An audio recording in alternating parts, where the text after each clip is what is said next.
I know the Eastern minds have also absorbed this in a horribly distorted way, but right now if you told your friend or your relative, I'm going to the ashram for 3 days, they would become very kind towards you and ask, why, what went wrong? Something must be wrong with your life. You're going to the ashram to heal a wound, to solace yourself. Something must be really wrong with your life, or you must be too old for life. Otherwise, why would you go to an ashram? So this has crept into this culture also. Essentially, if you're alive only in parts, or if you're partially alive, to be partially alive is a terrible torture. Many of you have been through these science classes, I'm sure you opened up frogs and cockroaches, did you? They were nice, lively beings, but you opened them up because you wanted to find their heart and liver and kidney. Half alive, being half alive is torture. Have you seen this? Always being half alive is torture. This is the torture that a large segment of humanity is going through right now because they are half alive. Only one part of them has become alive. Only their physicality and mentality has become alive. The rest of it is yet to become alive. Half-alive people will suffer everything. They will suffer ignorance, they will suffer education, they will suffer poverty, they will suffer affluence, they will suffer being alone, they will suffer being in a relationship. If they are not married, they suffer.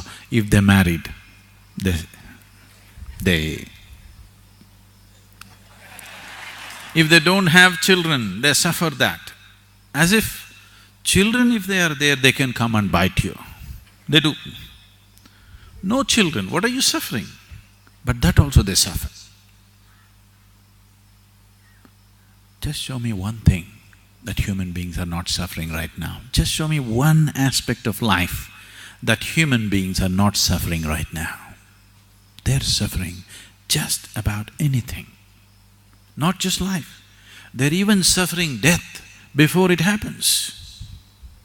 He's thinking of building a pyramid for himself.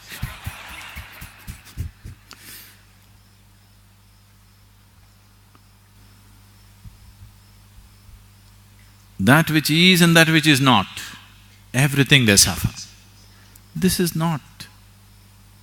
You are not suffering loneliness, you are not suffering company, you are not suffering money, you are not suffering poverty. What you're suffering is, you're half alive. You're desperately trying to make yourself fully alive through money, through drink, through sex, through going on a trek, coming to the ashram.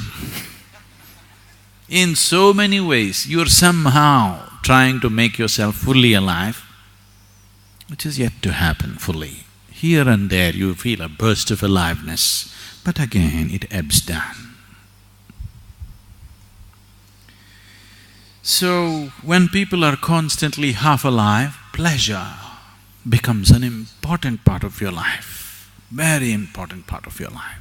Without it, you cannot exist.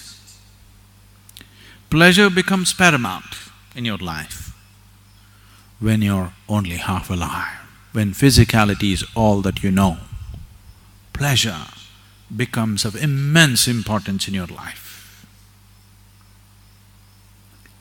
If you become fully alive, you will become so blissful, joyful, ecstatic without reason, bursts of ecstasy within you without any reason. It's almost embarrassing.